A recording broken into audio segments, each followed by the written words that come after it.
Yes, hi Patricia, how are you? I'm great. How are you? I'm good, thanks for calling me back. This is Chris from nationalpropertybuyer.com. You submitted your information about the property over in Right. Jacksonville. Uh-huh. Yeah, so is that still available for sale? It is.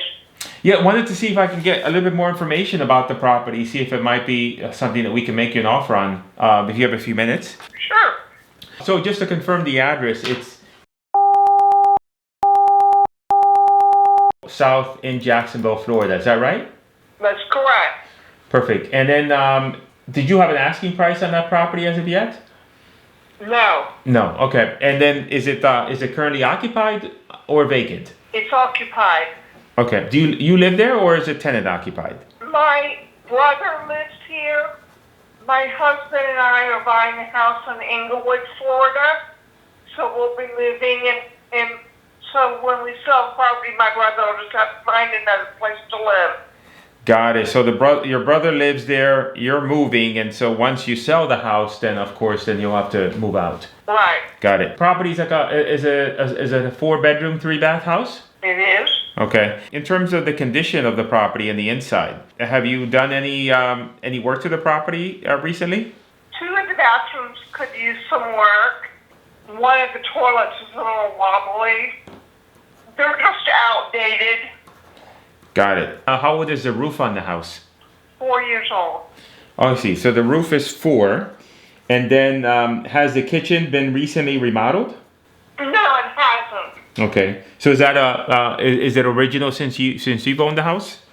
Yes. Okay. And then in terms of the bathrooms, are the bathrooms also original since you've owned the house? Yes. We Okay. haven't done anything to them.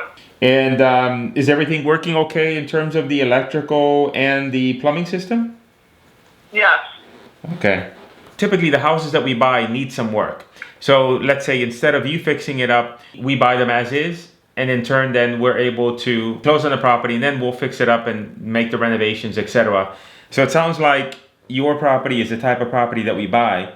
I'll have to submit it for underwriting in order to get an offer that we can then come back to you and see if it'll work. I was curious, typically, and this is just me looking at previous things that we've done in that area. It looks like we bought a few properties there in like the 120 or 130 range. Is that kind of what you were thinking about the property, or did you have a price in mind in terms of what if you were to sell it? We got prices much higher than that in mind.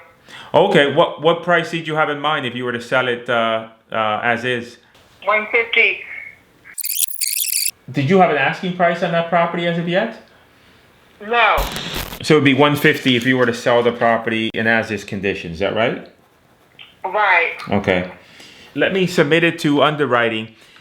I'll come back to you and then let you know what our offer would be, or if we can come close to that number. And then I'm not sure if I can get back with you today, but I can certainly give you a call tomorrow, sometime in the morning. Would that be okay?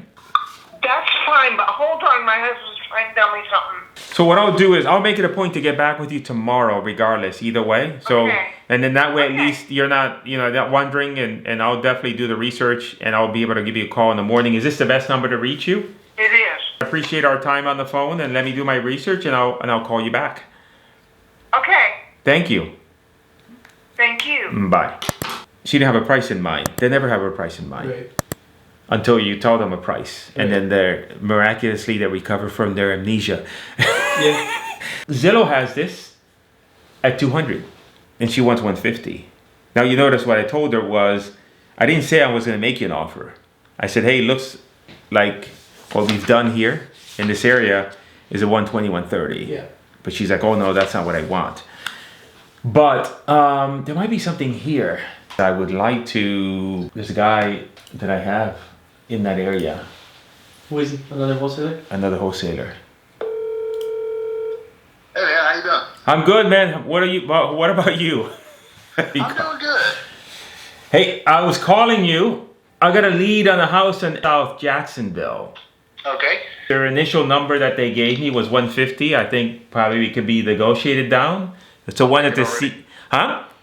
I like it already. So wanted to see if maybe that's something that you wanted to work with me on. Yeah, shoot it to me. I can't go today, but I can go tomorrow probably. Right off the bat, there's definitely a good number. So here's the thing. I'm glad you called me, and this may be God intervening. Everybody's fleeing New York right now, and Jacksonville is the number one. Sight unseen, no inspection. It is crazy up here right now. Interesting. Yeah, so definitely I'm interested. I can definitely generate some leads in that area up there. Maybe we can make some money together and and then celebrate by going to a Brazilian steakhouse. Are you okay with working the deal on a split? Yeah, absolutely. Okay. Anything for you.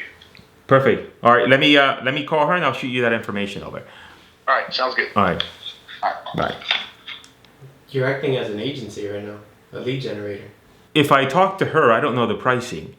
But I'm like, but then you have to talk to her, you have to tie it up, you have to do all that stuff. And then my thought is, it's a lot easier just to give it to somebody else. And then just do more ads. Right. I'm going to call her. Let me see if she picks up. Hello. Hi, Patricia. Hi, yes. Hey, this is Cris. We spoke just a few minutes ago from National Yeah. Property Buyer.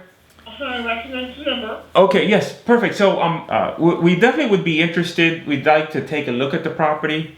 What I was going to say is I'm going to have someone from our local team. His name is Jason. He's going to mention my name and also the company. He's going to reach out to you tomorrow sometime in the morning and see if we can schedule a time to take a look at the inside of the property. Is that possible? Okay.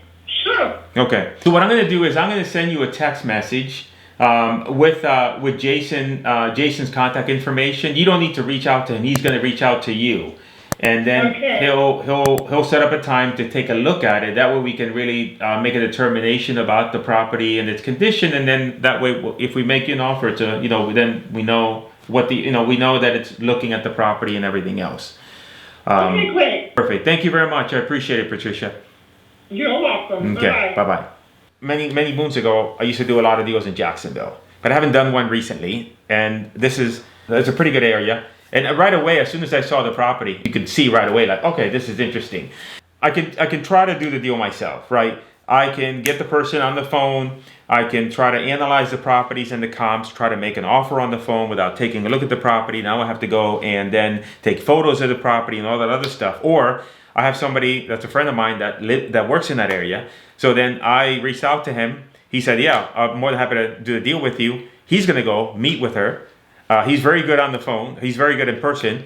He's going to be able to get the contract signed and then find a buyer, and then we'll split the deal. But at the beginning of the conversation, I asked the price. So I always find that it's better to ask the price at the beginning of the conversation, because then you can always ask again. If I wait to the very end to ask the price, if she says, no, I don't have a price, now I'm stuck. But here, it's like I asked the price in the beginning, she didn't tell me the price. So I knew that I needed to make an offer right there on the phone. So I looked at the Zillow, and the Zillow said 200. So I was like, I needed to bring her a number. So would I have offered 95,000? I could have, but I thought that's a little bit too low. So I just picked a number and I said 120. But remember, I didn't say we're going to offer you 120. I said, hey, let me look. It looks like a few of the properties that we bought in the past were about 120. Is that kind of what you were looking for? And I just played dumb, and then she all of a sudden got her memory back, and she's like, oh no, we want more than that. You're not really doing the heavy lifting. You're just running the ads and vetting the Running leads. the ads and vetting the leads. I'm vetting the leads because I want to know, like, okay, are these viable leads? Yeah. One thing to keep in mind is that, especially with the Facebook ads, is that at the end of the day, like, we want the cheapest leads, but we also want leads that are good. How do I get in touch with like other wholesalers, or like, let's say I vet a lead and it's in Arkansas or something? Well, I'll give you an example. The lady that we called, and her property, she said it was sold. Yeah. Okay, so she was in a little small town, and then I zoomed out and I saw that, oh, the next biggest town is Indianapolis. Okay. So to me, that's my target. I gotta find someone in Indianapolis. If I didn't have somebody, then I would go into the different Facebook groups and that are there for cash buyers. I would look in the cash buyer groups. I would look on Craigslist to see if I could find a wholesaler. Or I would look on, you can go to my friend's wholesaling houses full time. So you go to the next major metropolitan area and you find somebody there. How do I know that they're not just gonna cut me out of the deal? In this scenario, we're looking for another wholesaler, somebody that has buyers. You would know, like, you're talking to somebody, and so if you were the person, I say, hey, Gene, I think you're a wholesaler in Indianapolis, right? Do you ever sell properties in here? And you might say, yeah, I get a few. Okay, great. So I generate some leads. I may have a couple leads that I'm working with in that particular area. If I have a viable lead, would you be willing to work with me on it? What would be the arrangement be? If I talk to the seller, I get them teed up, I give it to you, I need somebody to take the property, put it on the contract and everything else. Can we split the deal? I'll just use the word split the deal, which means 50-50. And typically they'll say yes. I say, great. And so then just out of curiosity, how long have you been in the business? So you kind of get a feel for people. And at the end of the day, it's like, I don't know, I hate to use this saying, it's honor among thieves. That person isn't going to screw you because at the end they want more deals from you.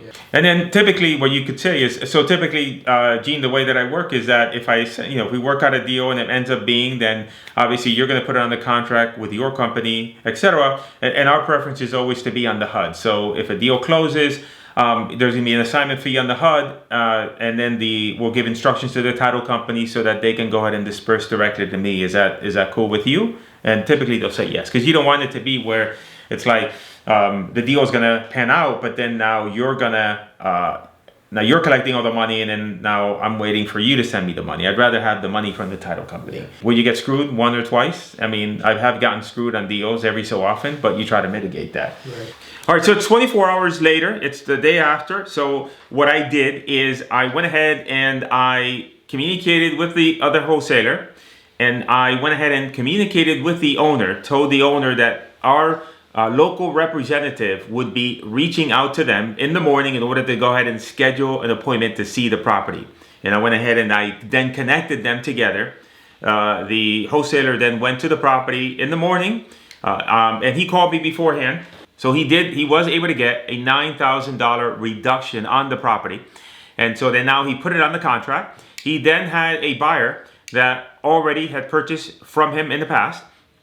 He went ahead and called that buyer, and the buyer went out to the property that same morning within about an hour, and they negotiated a price. Now, he did have to go back to the seller and get a little bit more of a discount. I think the final price was $140. I think he just ended up going in and getting another $1,000 off of the purchase price.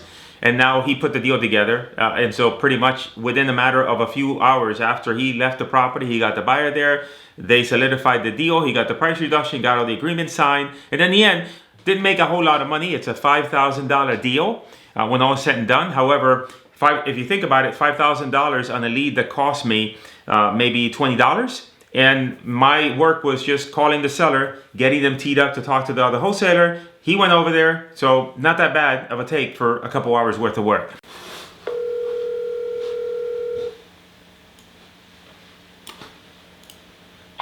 Hey, man. Hey, I'm sorry. When you called me, I wasn't able to chat. No, it's okay. Hey, so great deal on that. I had a question for you. In hindsight, do you think, just out of curiosity, when you call that buyer though, you didn't tell him a price, right? No, I did not. Is that something that you normally do, or how does that work? No, actually, with him, yes. He's actually. I'm telling you, we were stretching that one. It was a tough deal. I was going to say, because typically that's not the ideal way to do it. No. Okay. I know. There's one buyer that I deal with. When I know the numbers are tight, I'll go to him. Got it. Okay. And he knows we need to at least pull 5 out of it, and I had to get them back down to 140 to get that. We're making 5 for a couple hours of work, so I don't think that's a bad deal. No, that's not a bad deal. So I just relaunched one of the campaigns, so I put it on Jack. So we'll try to generate. They're going to try to see if I can generate some more, and then that way maybe we can keep the flow going. Yeah, keep it coming. Okay. I can do those all day long. Yeah. Awesome. That sounds great, man. I'll let you know when we close, and all right, sounds good. All right, perfect. Thank you, buddy. All right, man. I'll talk to you soon. So this video illustrates the fact that you can go out and generate a motivated seller lead, a warm lead, somebody who is interested in speaking with me, who was happy that I called them, and with a very simple conversation, get to the bottom line. If you remember, the conversation wasn't in any way a combative conversation. Why? Because the seller was already a warm lead. They were predisposed to have that conversation with me. Now, I could have just tried to put the property on the contract over the phone and then look for a buyer, And so for me, that was too much work. I said, let me find someone. I know someone in that area. I reached out to them. They met with the seller. And in the end, now they put a deal together with me. They make money. I make money. I get to stay in my home office and not leave and go and find more motivated sellers that then I can partner with other wholesalers. Let me know if this was helpful, useful, if you found it interesting. What other questions you have about this process, number one. And number two, would you like to see more videos just like this? And remember to hit the subscribe button, the notification bell, and whatever other buttons, the like button, anything else you can hit for this video. And I'll see you in the next one.